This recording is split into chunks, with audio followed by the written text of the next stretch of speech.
Boa tarde, pessoal, tudo bem? Estamos aqui de novo no programa Você com Dinheiro, o programa que aborda o mercado financeiro na ótica dos fundos. A gente discute aqui fundos de investimento. Já tivemos um programa na segunda-feira, falamos sobre risco. Tivemos outro programa terça-feira, falamos sobre a captação do mercado de fundos. E hoje, quarta-feira, vamos ter a presença de um nobre e ilustre convidado, Daniel Pegorini, sócio fundador da Valora Investimentos, especialista em crédito, mais de 9 bilhões de reais sob gestão. E eu estou aqui com nada mais, nada menos que com o sócio fundador que vai tirar todas as nossas dúvidas e as minhas dúvidas, porque a gente teve programa segunda e terça e foi talvez até muito teórico. Agora a gente vai na prática com o gestor. Daniel, boa tarde. Boa tarde, Rafael, tudo bem? Prazer estar aqui com vocês. Obrigado aí pela oportunidade de discutir o assunto aí de crédito com todo mundo. Na verdade, a gente que está feliz e lisonjeado de ter a presença do sócio fundador da Valora, e a gente vai ter a oportunidade de discutir temas que muitas vezes a gente escuta de partes interessadas. Vou dar um exemplo aqui. De uma pergunta que eu vou fazer para você ao longo do programa. Eu já recebi ligação do meu banker dizendo o seguinte, o fundo tal de crédito privado está com um carrego, vamos supor, de 8% ao ano, né? 8% acima do IPCA. Bom, pode parecer que eu vou ganhar 8% acima do IPCA se eu comprar esse fundo e eu quero saber se é isso mesmo. Mas antes da gente ir para esse tipo de pergunta, eu queria falar de um panorama da indústria de crédito. Eu fiz uma consulta aqui no Com Dinheiro sobre a indústria de renda fixa. Nessa renda fixa tem crédito privado e também tem crédito soberano. Encontrei aqui um número de 3,9 trilhões de reais. O que você tem a dizer sobre a evolução da indústria de renda fixa no Brasil? E você pode também comentar, se você quiser, a de renda variável. Porque o que dá mais notícia na mídia, aparentemente, é ações. Mas o dinheiro grosso, onde que está, Daniel? Onde está o dinheiro grosso do mercado financeiro? Você sabe, Rafael, que isso é uma questão sempre discutida, né? E é engraçado isso, porque você vê aqueles grupos de WhatsApp de família, tem sempre o cara falando sobre as ações tal, ganhando dinheiro com a ação e etc. Né? Mas de verdade, quando você olha o mundo como um todo, o principal asset class do planeta é a renda fixa, né? No Brasil foi um pouco diferente e mais, a renda fixa, crédito privado. O principal asset class, quando você vai nos mercados desenvolvidos do mundo, 60%, 70% dos mercados financeiros são feitos por renda fixa. E no Brasil, esse desenvolvimento se deu de maneira um pouco diversa. Por quê? Porque lá atrás você tinha o soberano demandando praticamente toda a poupança da população. 100% do dinheiro, você estava falando agora há pouco aí do estoque de ativos de renda fixa nas poupanças, né? Isso, inclusive, isso é a parte... Existem dois tipos de poupança no Brasil, a poupança voluntária e a não voluntária. A não voluntária são os entes tipo FAT, que financia o BNDES, o FGTS e etc. E você tem a voluntária, que é o dinheiro das pessoas, das empresas, dos governos e etc. Isso faz parte da poupança voluntária. Então tem todo um outro dinheiro em relação a isso. Mas dentro da poupança voluntária, antigamente... Eu diria para você que em determinados momentos, eu estou nesse mercado há quase 30 anos, teve determinados momentos que perto de 90% era o soberano. Por quê? Porque basicamente o soberano ele precisava capturar toda a poupança da população para se financiar. Isso começou a virar esse jogo na época do Plano Real, né? Você começou de fato a uma necessidade menor de financiamento do governo em relação às suas contas, começou a colocar as contas em dia e hoje você tem aí, como você falou, perto de metade mais ou menos da poupança da renda fixa, entre aspas, é o soberano e o resto são os outros títulos. Você tem a operação compromissada, né? Que é a operação de um dia e você tem de fato o crédito privado. Mas aí a parte legal é que isso é uma indústria, a renda fixa crédito privado é uma indústria que se criou no Brasil nos últimos 20 anos. Antes disso, era muito pouco, eram poucas empresas que emitiam e tudo isso, você tinha poucos veículos, poucos instrumentos de investimento. E isso é legal, a indústria de fato teve um crescimento substancial aí nas 2 últimas décadas. Dá para dizer que a diminuição do papel do BNDES contribuiu com isso ou não tem nada a ver uma coisa com a outra? Não, com certeza tem. A verdade é que toda vez que o governo, através de qualquer entidade que ele tenha, seja o BNDES, seja a Caixa Econômica Federal e etc., ele entrava no mercado de capitais suportando financiamentos de maneira muitas vezes subsidiada, ele acaba deixando, ele serve de muletas para o mercado de capitais. Tá certo? E o mercado de capitais não se desenvolve da maneira como deveria se desenvolver em toda a sua amplitude de produtos. Então, por exemplo, você citou o BNDES. A partir do momento que o BNDES reduziu a sua participação no financiamento privado de infraestrutura, começaram a aparecer os papéis de infraestrutura, os fundos de infraestrutura, e começou a se desenvolver todo um mercado de financiamento que hoje basicamente sustenta o mercado de financiamento brasileiro. E aí você usa os recursos subsidiados de maneira mais efetiva onde de fato são necessários e não para financiar produtos que muitas vezes eles têm que estar no mercado de capitais para dar competitividade para todo mundo igual. Então sim, você tem toda a razão. Quer dizer, isso faz parte do processo de formação. Aconteceu com os fundos imobiliários. Antigamente, boa parte do financiamento imobiliário se dava através do sistema financeiro da habitação. Quando esse dinheiro começou a acabar, é que surgiram. E hoje, olha a indústria que você tem de fundos imobiliários. Olha o quanto isso representa para o investidor como um potencial de diversificação de risco, né? Você ter outros produtos atrelados. Está acontecendo com o agro nesse momento. Até um determinado período atrás, sei lá, 5, 6, 8 anos atrás, basicamente toda a indústria agro era financiada pelo Proagro e pelos programas de financiamento governamentais. Primeiro que a indústria não cabe mais dentro dos programas de subsídio, perfeito? É grande demais. Daqui a pouco, o agro hoje é 27% do PIB brasileiro. Daqui a pouco você teria que botar o Brasil dentro do agro para poder financiá-lo. Não suporta mais. E segundo, que você acaba tirando a oportunidade do mercado de capitais de entrar no mercado tão interessante para diversificar risco, né, não correlacionado e tudo isso. Então, você tem toda a razão. Eu lembro que em 2009 o governo criou um programa chamado PSI, Programa de Sustentação do Investimento, e tinha empresário grande, graúdo, quando eu falo empresário, na verdade é a empresa do cara, pegando dinheiro a 2% ao ano, menos de 3% ao ano, all-in. E aí o seguinte, o cara fazia a arbitragem, era a arbitragem dada, porque a Selic nessa época, sei lá, acima de 2 dígitos, e o camarada pegava o dinheiro a 2, all-in, com todos os custos incluídos, e deixava o caixa dele rendendo Selic. Eu acho que foi um grande programa de enriquecimento dos empresários que já eram muito ricos, porque o cara pequenininho não conseguia entrar no exatamente PSI. Isso. Eu conheço histórias contadas dessa época do PSI, dentro de indústrias calçadistas, por exemplo, que determinada empresa fazia suas contas, falando assim, olha, chegava lá em Brasília e falava assim, de acordo com os programas aqui eu tenho direito a tanto. Aí o cara chegava para ele e falava assim, não, mas você tem direito, mas você vai tomar 3 vezes isso. Porque você acha que eu vou dar dinheiro pro cara que não vai me pagar de volta lá? Então, acabava que o dinheiro ia parar nos lugares que não eram necessários. E o Brasil está pagando essa conta até hoje, mas isso é tema de outro tipo de conversa. No final das contas, eu acho que o grande ponto melhorou e muito.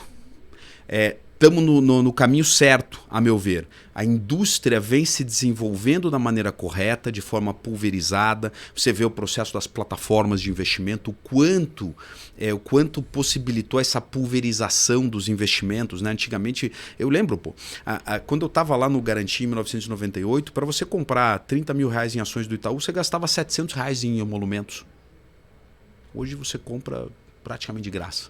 Então, fora os fundos que você consegue ter à sua disposição, né? Antigamente, para você ter dinheiro num fundo desses mais renomados de mercado, muitas vezes você precisava ter R$1 milhão de investimento. Hoje você entra através de uma plataforma com R$10 mil de investimento em fundos, onde outrora, 15 anos atrás, só tinha dinheiro private brasileiro de caras acima de R$50 milhões de patrimônio.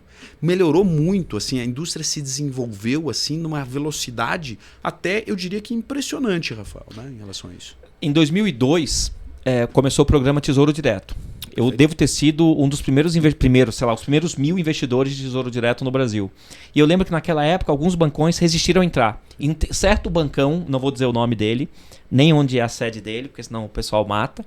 Quando começou a operar Tesouro Direto, cobrava 5% para você operar um Tesouro Direto. Você ia aplicar lá 10 de... de corretagem, lá, dos custos dele, taxa, de taxa. Você aplicava R$1.000, se você tivesse R$1.000, você já ia disparar com R$950. Hoje, eu acho que quem tem um monte de banco, um monte de instituição que não cobra nada para você operar. Nada, tesouro, muita corretora que você não paga tesouro nada. Direto. Tesouro direto é uma ferramenta, né? Fantástica. E os ricos também operam via título Sim, público, certo? Antigamente o pobre tinha que comprar aqueles fundos com 5% taxa de administração, 4% taxa de administração, 3%. Mas ele ganhava, tinha o sorteio dos automóveis. Exato. Isso aí me lembra o índio entregando pau Brasil por um espelhinho. Mas vamos lá. Voltando aqui, 4 trilhões de renda fixa aqui no Brasil na carteira dos fundos. E eu tive cuidado, Daniel, de tirar dupla contagem. Tá. O que eu fiz? Eu somei o patrimônio dos fundos sem considerar os FIIs, só considerando os FIIs. Saindo direto no ativo. Quase que diretamente no ativo. E depois eu fiz um double check somando os ativos e também deu 3,9 trilhões, né? Quase eu falo bilhões. 3,9 trilhões de reais de ativos de renda fixa no Brasil, na carteira dos fundos. Na carteira dos fundos. O número total hoje de poupança voluntária da ordem de 7 trilhões e alguma coisa. Então você vê, são 4 trilhões de renda fixa, 2 trilhões de títulos soberanos, né, de papel soberano, e depois uma indústria... Beleza, mas dentro desses 3,9 trilhões que estão dentro da carteira dos fundos, 2 trilhões, 1,9 tri é de título público. Em seguida, 1,1 trilhão de compromissada. Você consegue explicar para quem está nos ouvindo agora e assistindo e que vai assistir depois o que é uma compromissada? Nesse caso, o grosso desse dinheiro são as operações de um dia, que são lastreadas por mais diversos tipos de papéis. Então, é uma operação onde você empresta dinheiro por um dia lastreada por um título, né, e para rodar no dia seguinte. Então, é uma operação compromissada. Beleza. E quando o fundo faz isso, não tem IOF, certo? Não tem. Então quer dizer o seguinte, vamos supor que eu seja um cara rico, só que eu não tenho um instrumento fundo para investir meu caixa. Sim. Não tenho um instrumento fundo. Se entrar um dinheiro hoje e eu quiser aplicar de hoje para amanhã na pessoa física ou na PJ, mas uma PJ não financeira, isso funciona ou isso dá errado? Na pessoa física, você tem o problema do IOF. Então você entra e aí ao sair no primeiro dia, você vai ganhar um pouquinho, mas muito menos. Até os primeiros 30 dias você tem IOF para o investimento. Primeiro dia, 96% do rendimento vai de IOF e depois o que resta ainda tem 22,5% de IR. Então a compromissada é a aplicação de caixa de um dia para o outro, certo? É isso aí. Beleza, isso deve ser indexado a CDI e Selic. Normalmente CDI. Beleza. Aí em terceiro lugar, nas grandes classes de ativos de renda fixa, ou seja, a gente está falando aqui só de renda fixa, 3,9 trilhões nas carteiras dos fundos. Primeiro, título público, 1,9 tri. Depois, compromissada, 1,1. Em seguida, depósitos a prazo e outros títulos. O que é isso aí? São 380 bilhões. O que é isso, Letras Daniel? financeiras, CDBs, os instrumentos bancários de financiamento. Então, muita gente conhece aí as LFs, as LCIs, as LCAs. Acredito que todos esses papéis estejam dentro dessa classe. Beleza. E aí o seguinte, antigamente, sei lá, uns 15, 20 anos, não dava para encontrar. A gente tinha, eu acho que era LH, não é isso? Sim. Era letra hipotecária. Hipotecárias. E aí mudou a legislação, saiu a hipoteca, entrou a alienação fiduciária. Isso. E agora, isso também causou um boom no mercado imobiliário. Então, quer dizer, você tem a questão institucional para melhorar o sistema de financiamento imobiliário no Brasil e tem a questão jurídica.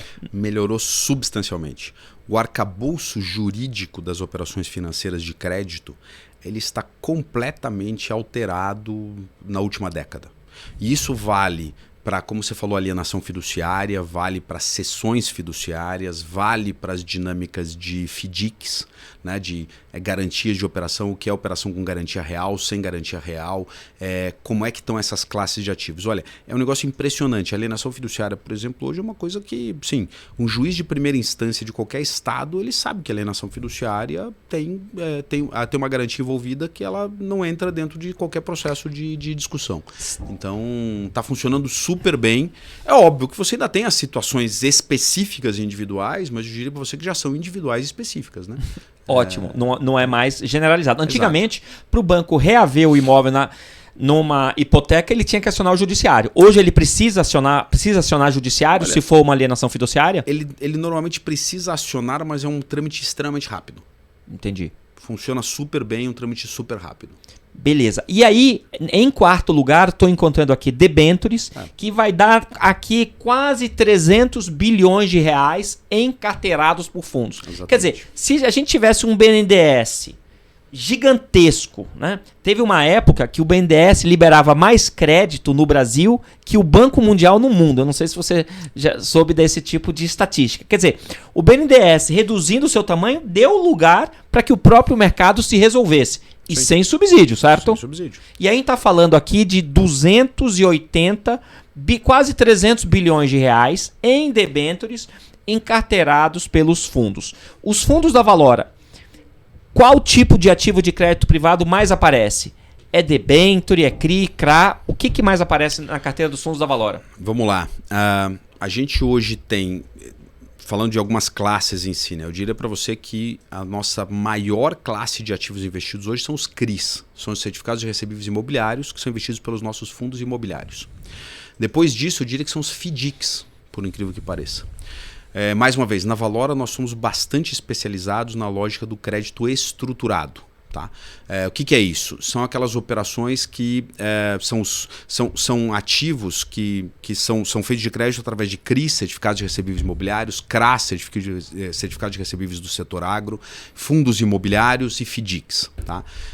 E nós, desde sempre, a gente se criou bastante nesse espaço. Você vai achar as debêntures, sim, e as letras financeiras nos nossos ativos, mas dentro dos nossos fundos mais líquidos.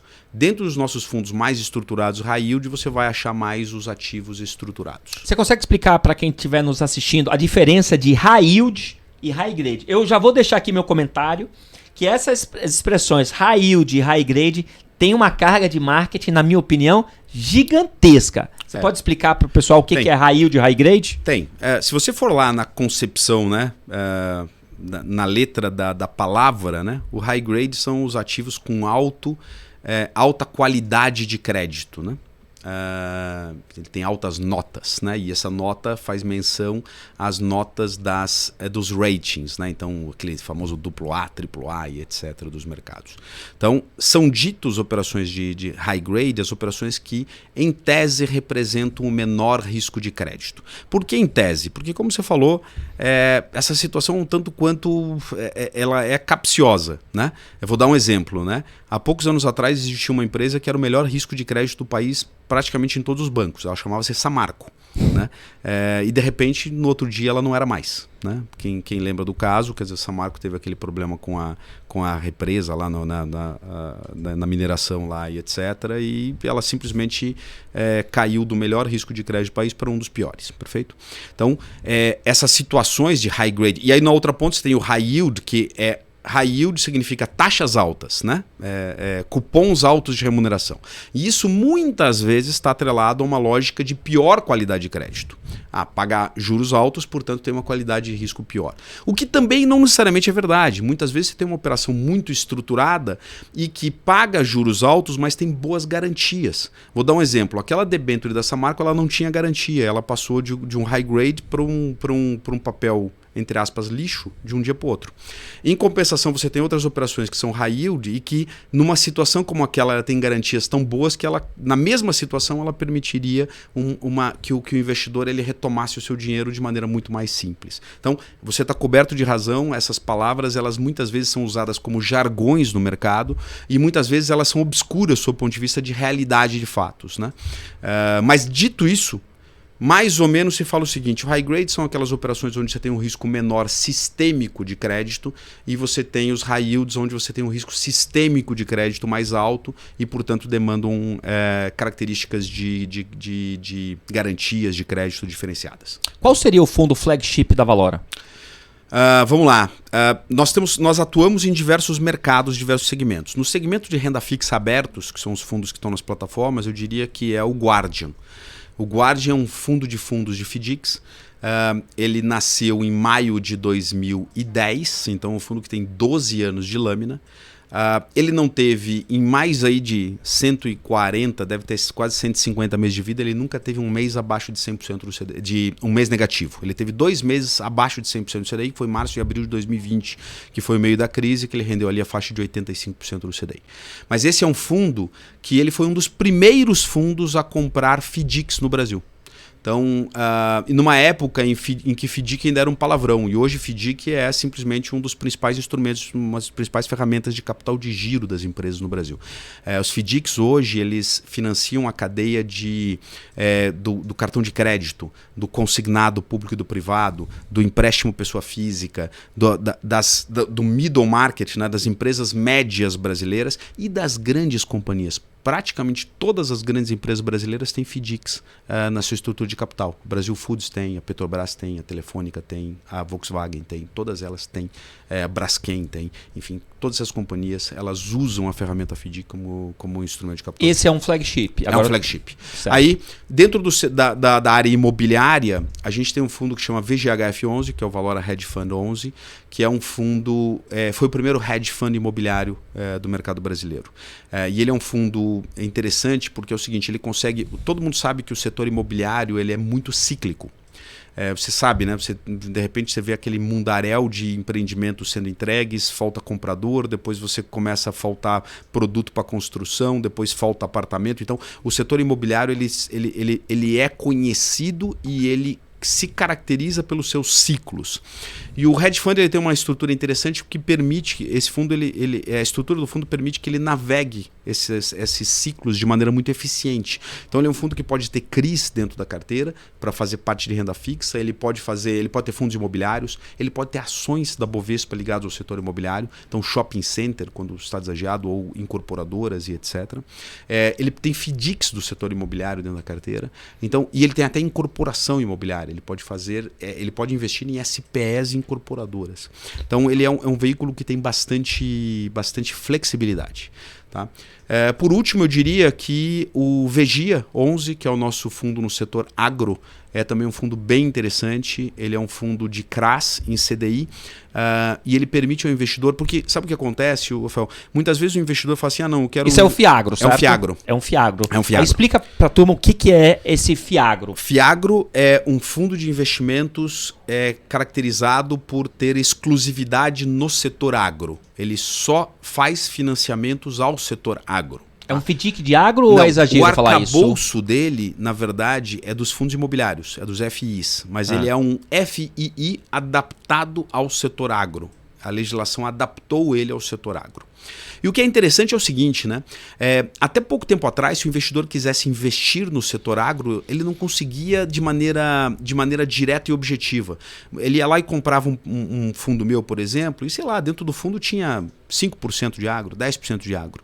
A vinda dos fiagros permite que o investidor fale o seguinte, não, eu acho que o agro está num bom momento, ele é descorrelacionado com a bolsa, com a eleição, com o dólar, não sei o que, etc. Eu quero fazer um investimento no setor agro. Né? O Fiagro permite que o cara faça isso de maneira integral. Ele faz uma alocação lá de R$100, 100% desses reais estão alocados no setor agro. Perfeito? Então, permite uma alocação muito mais objetiva e eu gosto disso. Eu gosto quando o investidor ele tem a opcionalidade, quando o investidor tem a alternativa e adaptação para ele construir a sua carteira.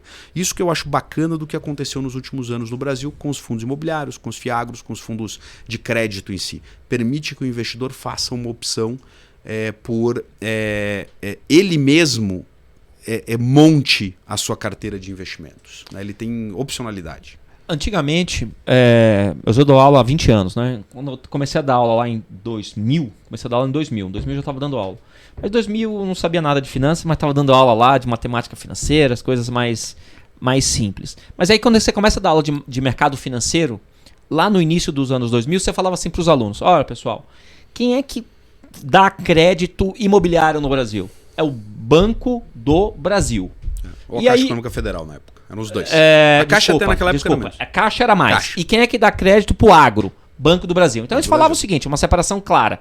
Crédito imobiliário, Caixa, crédito pro agro, Banco do Brasil. E os demais bancos? Olha, os demais bancos marginalmente. Hoje isso mudou completamente. Completamente. E não apenas porque tem o banco privado na jogada, mas também tem a desintermediação financeira. Qual que é o conceito? Quando você aplica na poupança do Banco do Brasil, na verdade você tinha uma poupança do agronegócio, né? Você tinha uma poupança que no final das contas esse dinheiro era usado como funding para o Banco do Brasil emprestar no agro. Quando você emprestava na Caixa Econômica Federal, comprando poupança, aplicando em poupança, a Caixa Econômica repassava nos financiamentos imobiliários. E se o devedor final não pagasse, a Caixa assumiu o prejuízo, mas não repassava o prejuízo para o investidor. Era um financiamento do caixa, não do risco. Exato. E aí, e esse tipo de situação em que você tem um intermediário que assume o risco é chamada de intermediação financeira. Perfeito. Muito do que você está falando agora é de desintermediação financeira. Isto é, se eu compro um CRI, ou se eu compro um CRA, ou se eu compro uma debenture, no final das contas, se o tomador final, se o devedor final não pagar, eu como investidor vou sofrer. É isso? A inadimplência ela é direta e proporcional. E aí é o ponto. Em compensação, a Caixa Econômica Federal e o Banco do Brasil fingiam que te pagavam na poupança, né? Exato. E na outra ponta ele estava emprestando também subsidiado para esses setores. Hoje, a verdade é que você compra um papel atrelado ao setor agro e ao setor imobiliário, você está correndo risco desse papel, verdade, você está correndo o risco da inadimplência, mas em compensação você está sendo remunerado de maneira condizente. Tá certo? E o outro ponto aqui é o seguinte, quando você vai num fundo imobiliário ou num fundo agro, por exemplo, e compra essa carteira, você vai lá e faz um investimento hoje de R$1.000 num fundo agro, num FIAGRO, tá certo? Ali dentro daquela carteira você tem 20, 30 posições no setor agro. Quer dizer, você tem uma pulverização de riscos. Você tem uma pulverização de segmentos econômicos dentro do setor agro. Tem soja, tem milho, tem algodão, tem café, tem proteína animal, tem álcool, tem açúcar e tudo isso. Você tem pulverização geográfica. Então você tem dinheiro que está dado para o produtor rural do Rio Grande do Sul, do Paraná, Santa Catarina, Mato Grosso. Ou seja, você tem uma pulverização de riscos como um todo. E a mesma coisa dentro do segmento imobiliário. Quer dizer, você compra hoje um fundo imobiliário dentro do setor, você está comprando ali 80, 60, 80 posições diferentes. Com um valor de R$1.000. Tá? A gente tem alguns fundos na Valora que a cota são R$10. A gente brinca que é uma paçoquinha e 2 jujuba. E o cara compra uma cota. Ele em R$10, ele está comprando uma proporcionalidade de 80 operações diferentes. Olha só. Quer dizer, e muitas vezes você fala o seguinte, ó, por que ele faz isso? Por pulverização de risco. Porque é aquilo que você falou. Um dos grandes aspectos que lá atrás você tinha um prejuízo grande no setor de crédito era chamada assimetria de risco. O que era assimetria de risco? Eram riscos binários. Você empresta o dinheiro para uma companhia e lá no final ela te paga ou não te paga. É igual eu prestar para o seu cunhado. É mais ou menos ou isso. Ou ele te paga, você não vai conseguir. A diferença nesse caso é que é sempre não paga. Exato. Né? Entendeu? O cunhado é sempre não paga, não mas paga. tudo bem. Mas no final das contas, o grande ponto aqui é você tem uma realidade dentro dos fundos que permite uma pulverização de risco. Aquela história da vovozinha lá, não bote todos os ovos na mesma cesta, etc, etc. Então, qual é a probabilidade de que uma carteira que tem 80 diferentes tipos de crédito, né, dentro dela e etc, imobiliários, ela ter um risco sistêmico de todos eles darem um problema ao mesmo tempo? Praticamente nenhuma. Quer dizer, estatisticamente, probabilisticamente, isso é um risco muito baixo. E aí essa pulverização é o segundo ponto forte da questão dos fundos de crédito, certo? Tá, eu estou olhando aqui, o pessoal às vezes vê a câmera e eu não estou olhando no olho do Daniel. Por quê? Porque eu estou olhando aqui no Com Dinheiro vendo os dados do Valora Guardian, por exemplo. E eu estou vendo aqui na carteira dele, tem dados de 31/8/22. A gente tem aqui mais de, se eu explodir a carteira até os ativos finais, mais de 600 ativos diferentes na carteira. É isso aí. É essa pulverização que você está falando. Que eu tô falando. E aí, qual é o ativo mais presente na carteira do Valora Guardian? Estou vendo o dado que a gente pegou da CVM, com dinheiro vai lá e consolida. Operações compromissadas, 9%. Esse é o caixa do fundo. Esse é o caixa do fundo. Esse é o caixa do fundo. Depois, o segundo é o FDIC, Cifra, Star, com 7%. Depois, que é o multicedente e multisacado. E aí depois você pode explicar o que é o multicedente e multisacado. Aí tem aqui alguns FDICs, e dentro do FDIC, esse FDIC não é monossacado. Não. Em outras palavras, imagine você fazer uma alocação, 7% desse fundo da Valora está num FDIC chamado Cifra, só que esse Cifra não deu crédito apenas para um sacado, só para uma empresa. Não. Deu para uma porção de empresas. É isso que está falando da diluição do risco. O FDIC multisacado ele tem essa característica. Ele é o financiador das cadeias das médias empresas, pequenas e médias empresas brasileiras. Pega um fundo como esse, por exemplo, muitas vezes está falando de um fundo aí que, não é o caso desse, mas vou citar um exemplo de cabeça aqui. É um fundo de 200 milhões de reais que tem alguma coisa como, ele compra recebíveis de alguma coisa como 200 empresas e esses recebíveis são contra 8.000 outras empresas. Então, o que acontece? E além disso, então o que acontece? O ativo desse fundo são recebíveis de 8 mil empresas. E além disso, um FDIC ele tem a caracterização ainda da segmentação do passivo em cotas subordinadas, mezanino e sêniores. O que é isso? Grosso modo, é mais ou menos como um prédio. As cotas subordinadas são os primeiros andares. As cotas mezanino vêm depois e as sêniores vêm depois. Então imagina que você tem um maremoto. Quem se ferra antes é quem está mais para baixo.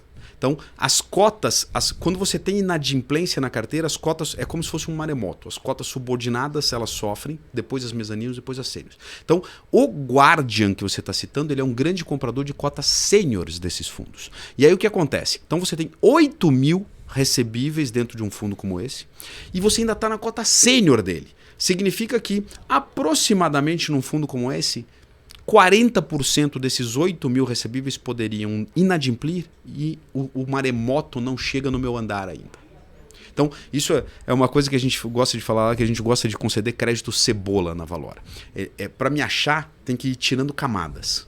Entendeu? Então tem que inadimplir os recebíveis, depois em volume suficiente para você romper a barreira da cota subordinada, depois a cota mezanino, depois a cota chegar na cota sênior onde eu estou. Né? Então esse é o ponto. E aí, mais uma vez, você vai pegar um título como esse, ele tem 7% de concentração na minha carteira, com 8 mil recebidos. E esse é a maior concentração. Ao longo do caminho, você vai ver que a curva ABC é perfeita. Você vai pegar, sei lá, 10 ativos que tem uma concentração maior, depois você vai ver com uma concentração muito baixa de ativos. Aqui eu tô olhando, não aparece nenhum percentual. Não aparece. Porque vai estar na casa decimal da casa decimal. Exatamente. Outra coisa que eu queria perguntar. A taxa de administração do Valora Guardian é 0,5%, mas tem uma performance de 20% do que excede 100% do CDI. Essa é a maneira que vocês encontraram, porque 0,5% é baixo, para esse tipo de crédito estruturado é baixo. Essa é a maneira que vocês encontraram para mostrar skin in the game. Cara, eu só vou ganhar dinheiro se ultrapassar 100% do CDI. De fato, quer dizer... E aí vem um pouquinho da história da indústria no Brasil. Né? O Brasil ele criou aquela dinâmica que você tem muitos multicedentes, muitos sacados, que na época tinham a fórmula do 2/20. Né? Em compensação, as pessoas achavam que crédito era um trabalho mais tranquilo. Por quê? Porque você só tinha os papéis soberanos e tinha os títulos das grandes empresas. Então, as pessoas se recusavam, inclusive, a pagar taxa de administração dentro do fundo de crédito. Né? Então, a indústria veio por uma linha já muito mais condizente e os fundos multicedentes, os fundos multimercado caíram depois. Né? Ao longo das crises, foram caindo de remuneração. Mas sim, significa o seguinte, que eu preciso performar para de fato ser remunerado, tá certo? 0,5% paga meu custo e literalmente a performance paga o meu resultado, o meu lucro, tá certo? E muita gente pergunta isso pra gente, fala assim, todos os fundos da Valora têm performance, tá? Todos eles. E muita gente fala assim, mas a performance é um negócio que desalinha porque faz com que o gestor corra mais risco do que ele deveria para ganhar mais dinheiro. E a minha resposta é sempre a mesma, o seguinte, olha, a Valora Investimentos foi fundada em 2005. Nós temos hoje 47 fundos sob gestão e você viu um número de ativos aí. Se eu minimizasse ou passasse por cima dos processos e procedimentos de crédito e de risco para ganhar performance, eu já teria batido esse carro faz muito tempo, tá certo? Porque de verdade, se você tem uma dinâmica como essa, você não consegue sobreviver por muitos anos no mercado. Daniel, segunda-feira, o tema da nossa conversa aqui, que eu estava com o Felipe Ferreira, foi sobre risco. E eu usei a seguinte analogia. Saia do Itaim e vá para um determinado endereço no Guarujá. Dá para fazer em 2 horas daqui até lá? Dá. Dá para fazer em 1h40? Dá. Dá para fazer em 1h30? Dá. Tente fazer em 1h30 do Itaim até o Perequê. É isso. 100 vezes. Cara, você não vai. Não é que uma vai dar errado. Nenhuma que der errado, você não vai sobreviver pra contar história se você fizer isso.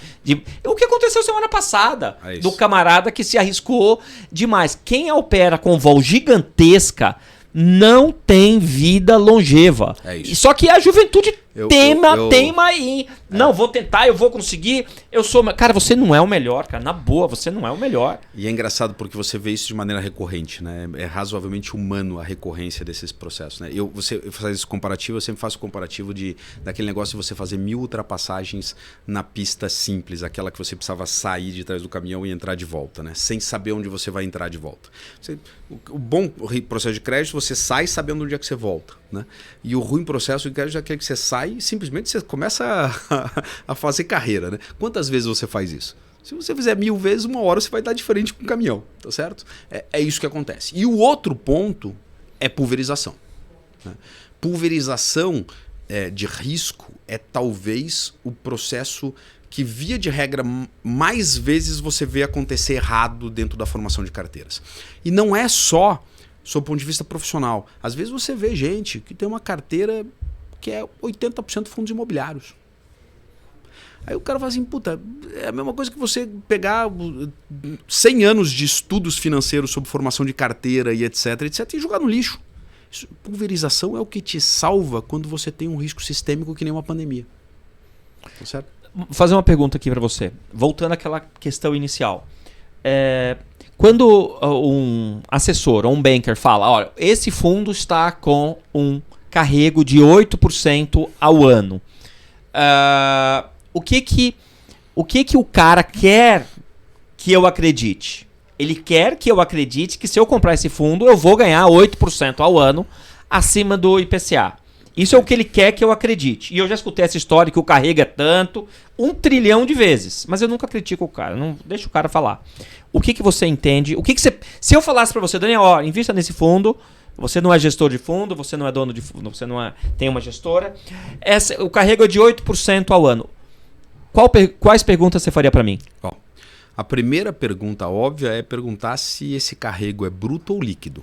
Pessoal, escutem o que a gente está falando aqui. Da próxima vez que um banker, um assessor falar para você que o carrego daquele fundo é X%, a primeira pergunta que você vai responder para ele, que você vai responder com uma pergunta é bruto ou líquido? Já falo, se o cara demorar 3 segundos para responder, nem ele sabe o que ele estava falando. Tá legal? Nem ele sabia. Beleza, vamos supor que o cara já passou. É líquido. Beleza. Eu vou ganhar 8% acima do IPCA se eu comprar esse fundo? Aí vem as outras questões relacionadas. Você tem um fundo de investimentos e que está sujeito a uma série de intempéries de mercado. Então, talvez até 8% seja o carregamento líquido naquele momento. 8% de carregamento é uma fotografia. Ela não é um filme. Significa o seguinte, ao longo do processo da vida desse fundo, poderão acontecer zilhões de coisas. Por exemplo, esse fundo poderá sofrer resgates. Ao sofrer resgates, automaticamente esse gestor vai ter que vender posições e vai alterar o carrego do fundo, como, por exemplo, aconteceu em março e abril lá de 2020 na pandemia. Vários fundos de renda fixa renderam negativo nos meses de abril e março por causa de marcação a mercado. Então, literalmente, tem uma série de intempéries que podem acontecer ao longo do caminho para que o tal do 8% se materialize ao longo do tempo. E mais, você provavelmente vai ganhar isso no que é chamado duration da carteira. O que é duration da carteira? É o prazo médio da carteira de recebíveis que está ali dentro. Por quê? Porque você vai ter que carregar sob a ótica de que aquilo ali é líquido. Segundo, ninguém vai resgatar o fundo ao longo do caminho e ninguém vai entrar no fundo ao longo do caminho. Porque muitas vezes o fundo tem um conjunto de aportes muito grande, o gestor tem que comprar papéis e ele não consegue comprar papéis na mesma remuneração que ele tinha. Isso vai afetar todo mundo. Vai afetar todo mundo. Então, é por isso que tão importante quanto você saber isso é você saber se o gestor que está tomando aquele recurso tem a capacity, a chamada capacity, que é ele tem capacidade para originar operações no mesmo nível de carregamento que o fundo tem hoje quando você recebe ativos, porque senão é aquela velha história. Imagina uma garrafa de suco com meio litro. Aí você chega lá com meio litro d'água e põe dentro da mesma garrafa que tinha meio litro de suco. O que vai acontecer? O suco fica mais ralo. Vai ficar aguado. É o famoso aguado. Você água ao fundo. Então, aqui, a grande importância é saber se o gestor tem capacidade para colocar mais pó de suco lá dentro do suco para que ele permaneça com a mesma concentração. Então, todos esses elementos, eles são complementares a essa informação. O que eu quero dizer? Não dá para ter só essa informação. Só essa informação, o fundo tem um carrego de 8%. ela não é informação suficiente para uma tomada de decisão. Ela precisa vir acompanhada desses outros elementos que a gente conversou. Eu faço vários posts no Twitter e eu começo dizendo o seguinte. Alguns, quando eu sou notadamente chato, eu falo assim, professor de finanças pode ser um cara chato. E aí eu falo o seguinte, olha, o gestor de fundo de crédito privado me ofereceu um fundo com 8% de carrego. Aí, o primeiro post que eu vou fazer é o seguinte. Aí eu perguntei se era bruto ou líquido, ele não sabia responder. Acabou. O professor foi um cara chato. Beleza. Aí eu vou fazer outro post. Sabe o cara de ontem? Ele veio com a resposta. Ele me disse que é líquido. Beleza, então é 8% de carrego. E esse 8% já é líquido das taxas do fundo. Aí a minha próxima pergunta foi, você consegue me garantir que nenhum cliente novo vai entrar ou sair do fundo? Não, então não pode garantir que é 8. É isso. É isso. Agora, se eu... É sempre uma rentabilidade alvo. Entendi. Mas não é isso que o investidor entende. Se eu falo para o investidor, invista nesse fundo porque o carrego é 8%, eu acho que o cliente vai acreditar que vai levar 8%. A linguagem ela tem que ser melhor explicada. Olha, esse fundo ele tem uma rentabilidade alvo de 8%. Beleza, ótimo. Agora eu vou fazer outra pergunta. Agora, se eu tiver, vamos supor que eu seja um cliente de Private Banking e eu montei minhas carteiras com as debentures, com os CRIs, com os CRAs, e que a foto hoje é de 8%, e eu juro solenemente que vou levar todos esses ativos a vencimento. Perfeito. E não vou tirar dinheiro, não vou colocar dinheiro. Agora eu posso dizer que eu vou ganhar 8%? Se você carregar os papéis até o final, sim, você vai ganhar 8%. Ótimo. E então, talvez isso seja um bom investimento, talvez seja um ruim investimento, né? Se do outro lado você tiver o soberano abrindo as taxas, né, e o papel do mercado passa a pagar 10%, no final das contas você ficou para trás. Mas sim, você vai ganhar os seus 8%. A janela atratividade para entrar na renda fixa ainda tá boa hoje? Ou quem entrou, quem não entrou, só no próximo carnaval? Eu acho substancialmente boa. Até porque eu sempre olho a janela de renda fixa não como a lógica da taxa de juros nominal, e sim a taxa de juros real. Então vamos olhar para trás, porque o que é taxa de juros real? Taxa de juros real é a diferença entre a remuneração do papel, do crédito, ou da Selic, ou o papel e a inflação. O que está acontecendo no mercado é que você teve a puxada da taxa de juros, né, da Selic, etc. Estamos chegando aí, está em 13,75, tem gente falando em 14, não, fica em 13,75, mas vai ser alguma coisa dessa forma, não vai fugir muito disso. Mas de outro lado, você tem a inflação já no topo para baixo. Então o que significa isso? Vamos fazer uma conta hoje. Esse ano você vai ter 13% de Selic, né, porque ela foi subindo ao longo do período, 12,5%, vamos fazer conta com 12,5%, e você vai ter 6,5% de inflação. 12,5 com 6,5 significa 6% de juro real, perfeito? Perfeito. Perfeito. O ano que vem, 2024, tá bom, a inflação já caiu, a taxa de juros vai cair dos 14% para 12%, ou 11%. E a inflação vai ser 5%. Você tem o mesmo 5% de juro real, 6% de juro real. O mesmo 6%, 5% com 11%, os mesmos 6% de juro real. O que significa isso? A verdade é que para o investidor o que faz diferença não é o juro nominal, e sim o juro real. É quanto aquele juro está acima da inflação. Porque esse, de fato, é o valor do dinheiro que você ganhou a mais do que o que foi meramente reposição monetária. Qualquer coisa no Brasil e no mundo acima de 3,5% de juro real é uma remuneração super relevante. Quando você olha isso, você é professor de matemática financeira, quando você olha isso no composto bola de neve exponencial de 20 anos, sabe aquela história? 4% de juro real ao longo de 20 anos não é 80%. Porque é 4 em cima de 4, em cima dos 4 mais 4, etc. Então, você vai ter mais de 100% no contexto de 20 anos. Tá? O juro exponencial tem essa vantagem, né, para a gente aqui. Então, 4% de juro real ao longo do processo de investimento de muitos anos faz uma diferença enorme. E aí eu sempre falo o seguinte, Rafael, é importante o seguinte, você precisa poupar quando o juro está alto. Por quê? Porque é nessa hora que faz diferença poupar. Então agora não é hora de comprar. Aquele cara que estava pensando em comprar o carro, comprar a casa de praia, cara, aplica o dinheiro agora e vai para o aluguel. Vamos fazer uma conta boba? Você vai comprar um carro de 100 mil reais agora. É justo dizer que você compra um carro de 100 mil reais hoje e daqui a 3 anos você venderia ele por 60 mil, 40%? Eu acho que é razoável. É razoável? Razoável. Então, 100 mil, 60 mil. Se você botar hoje 100 mil reais num bom fundo imobiliário de crédito, você vai fazer 16% ao ano líquido. Depois dos custos e etc. E já sem imposto de renda, né? Que ainda tem aquela brincadeira do Grossap, que no caso dos fundos imobiliários não tem. Então, vamos falar que sejam 15%. 15% durante 3 anos, a conta boba seria 45%, de 100 para 145. Não é bem isso, é mais porque tem 15 em cima do 15, etc. Então vai dar uns 155.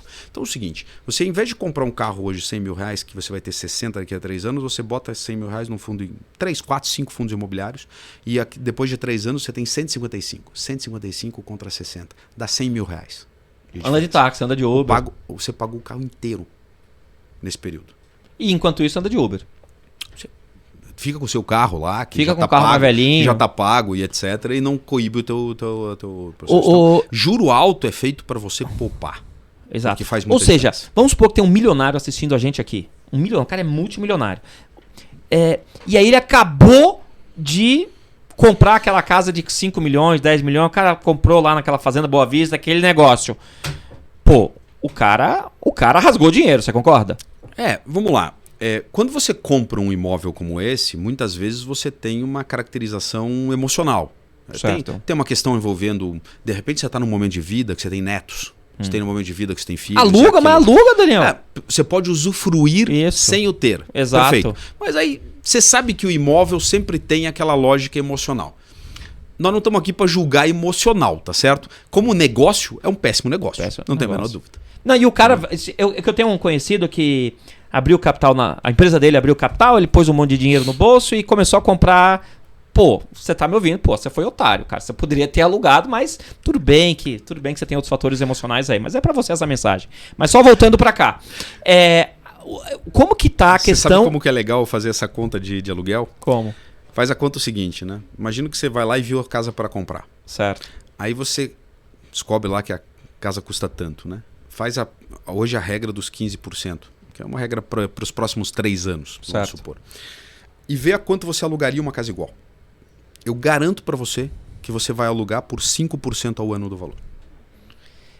Eu fiz uma ferramenta que eu mesmo programei, que está no Com Dinheiro, chamada Como Comprar Seu Imóvel à vista morando de aluguel. E a conta básica é a economia que você tem entre a prestação do valor financiado e a taxa do aluguel. E alguns poderiam falar assim, mas Rafael, se eu tenho uma entrada alta, eu vou financiar pouquinho. Cara, se você tem uma entrada alta, deixa o dinheiro aplicado, porque daqui a pouco esse dinheiro rendendo vai chegar no valor do imóvel. O imóvel valoriza mais que o CDI. Não. Não. No curto prazo, pode até ser. Em momentos específicos, em locais específicos, 5, etc. 10 anos, 15, 20 anos. Pessoal, o CDI, desde o Plano Real, a média é de 17%. 17%. Porra, subir 17% nos últimos 30 anos não é mole. Não. Você compreendeu? Agora, Daniel, você já ouviu falar na regra do 72? Regra do 72? É o seguinte, eu vou explicar essa regra que é bem legal. Você pega 72 e divide pela taxa de juros que está rendendo o ativo e você sabe em quanto tempo o dinheiro dobra. Sim. Vou dar um exemplo. Perfeito. Olha que legal isso. Isso vem das propriedades dos logaritmos, tá bom? É isso mesmo. Você pega 72, vamos supor, está rendendo 10% ao ano. Então você pega 72 e divide por 10, dá 7. Então você dobraria o seu capital em 7 anos. Se você está falando em 16% ao ano... Se você conseguir aplicar seu dinheiro em 16, você pega de 72, divide por 16 e eu acho que dá 4. Então você dobraria o seu capital, ainda que não seja em termos reais, você dobra em 4 anos. Me fala uma coisa, como é que está o risco de crédito no mercado de renda fixa? Ele está aumentando, está diminuindo, como é que ele está? Vamos lá. Toda vez que você sobe a taxa de juros, marginalmente você aumenta o risco de crédito, perfeito? Atrelado a isso, você tem uma dinâmica nova nesse mercado brasileiro, que é a lógica da alavancagem das famílias, né? Então as famílias conseguem tomar dinheiro hoje através de consignado, nos cartões de crédito dos varejistas e etc., que num montante que antigamente elas não conseguiam.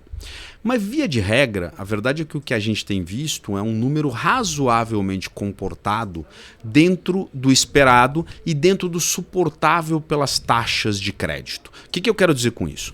Você tem um aumento de inadimplência? Tem, mas as taxas de juros também aumentam proporcionalmente e isso compensa a inadimplência sob o ponto de vista de risco, né? Principalmente quando você não está atrelado a um risco único. Então, vamos tirar da linha aqui as situações específicas do tipo seguinte, você tem uma empresa, no meio da pandemia, por exemplo, você teve as companhias de viagem, Você teve as companhias aéreas, quer dizer, você teve risco sistêmico, você teve os aeroportos fechando e empresas que forneciam alimentação dentro de aeroporto que fecharam as portas. De cinema. De cinema. Shopping center fechou, tá certo? Então, isso é um risco sistêmico que não dá para você prever na massa, mas ele é individualizado, né? Ele é individualizado e você olha de longe. E você nunca... Por isso que você está pulverizado e nunca está no risco único, da mesma maneira que a gente falou dessa marca lá atrás, perfeito? Na outra ponta, quando você olha uma carteira pulverizada, hoje por hoje o que está acontecendo você está aumentando as remunerações em proporções até maiores do que a inadimplência está subindo. O que é que eu quero dizer com isso? Via de regra, essa conta é positiva sob o ponto de vista de crédito. Você aumenta as remunerações num nível maior do que você aumenta a inadimplência sistêmica, desde que você esteja corretamente pulverizado sob o ponto de vista estatístico e probabilístico. Perfeito? Entendi. Então, eu diria que está razoavelmente comportado. Muita gente fala assim, não, a inadimplência da pessoa física e etc. A história da... Né, você está num momento de campanha política, então você vê toda hora, você vai falar assim, porque 70% das famílias estão endividadas e etc. A verdade é que isso é uma lógica sistêmica e rotativa. E o juro, ele nessas carteiras, principalmente no cara que está negativado, etc., ele é tão alto que ele compensa a inadimplência de qualquer maneira. Entendeu? Então, isso é um problema para a pessoa física? Mas não para o financiador. Perfeito? Entendi. Quando você falou em capacity agora há pouco, você falou capacity do fundo ou do gestor. A capacity é do fundo ou o capacity é da indústria? Tem dos dois, tá? Por que eu digo isso? Tem gestores que eles... Depende da onde você está pescando. Vamos supor o seguinte, imagina você é um pescador e está pescando numa piscina. E você é um outro pescador e está pescando no mar. A capacidade é diferente de você pegar peixe, concorda? Concordo. Então, vai variar um pouco do gestor ter capacidade ou não e acesso ao oceano. Ou se ele está numa piscina mais rasa e menor, perfeito? Muitas vezes um gestor que é muito dependente de operações que vêm do mercado de capitais para ele, vai ter acesso a um menor... O problema às vezes não é o número de operações, mas as operações que começam a vir muito magras. Né? Então, normalmente uma operação que vem do mercado de capitais, ela vem já com uma série de custos embutidos, distribuição, firme, estruturação e etc, etc. Então, o que acontece é que o alfa daquela posição está reduzido, que o alfa é exatamente a vantagem, o a mais, né, que o gestor cria. Quando o gestor tem capacidade de buscar a operação lá fora da Faria Lima, né, a gente na Valora fala muito de levar o investidor para tomar água limpa. Né? Sabe aquela história do primeiro cara que chega na água, tomar água limpa e o resto, né? Então, você amplia a capacity dos fundos. Então, é do sistema, porém, ele tem características individualizadas. Muito bem. A gente está chegando aqui ao final do programa. Eu fui avisado que a gente já esgotou aqui o tempo. Só que a gente não chegou ainda praticamente nem na metade dos tópicos que a gente teria que abordar. Já fica aqui o convite para outro encontro desse. Agora, só uma coisa. Se você tivesse que apostar hoje em posições mais longas ou mais curtas, você já falou que... Você já me deu uma dica quando a gente estava conversando aqui antes de entrar no programa. Você acha que seria bom entrar em operações com duration mais longa ou mais curta nos títulos indexados a IPCA? Vamos lá, duas coisas. Sob o ponto de vista do gestor, eu nunca iria... a gente nunca... Lá na Valora a gente não gosta de longo no indexador CDI. O que é que significa isso? Se você for olhar os nossos portfólios, eles têm durations, que são prazos médios das carteiras, né? Quando você soma tudo e vê o prazo médio, em torno de 2 anos e meio no máximo. Alguns deles inferior a 1 ano e meio, tá certo? Por quê? Porque o CDI ele sofre muitos solavancos e muita volatilidade, né? Aquilo que a gente estava conversando, né? O CDI ele é manipulado, porque ele é decorrente da taxa Selic, e a taxa Selic é um instrumento monetário. Então, o governo usa a taxa de Selic para aquecer ou desaquecer a economia quando ele precisa fazer isso por causa de inflação, por causa de demanda e etc. Então, o que acontece? Quando você está muito longo nisso, você está à mercê dessa flutuação que o governo faz. A flutuação suja. Da mesma maneira que a gente fala que o dólar é um câmbio flutuante, mas é uma flutuação suja, porque o governo vai lá, entra com swap, comprado, vendido, e vai lá e, entre aspas, manipula o câmbio. Não é livre. Em 2020, você tinha um CDI de 2% e uma taxa de juros real de -1%. Perfeito? Então, estava manipulado. Tá certo, tá errado, precisava, não precisava. Isso é uma outra discussão. Estava manipulado e de propósito, porque o governo queria aquecer a economia. Então, era uma manipulação proposital.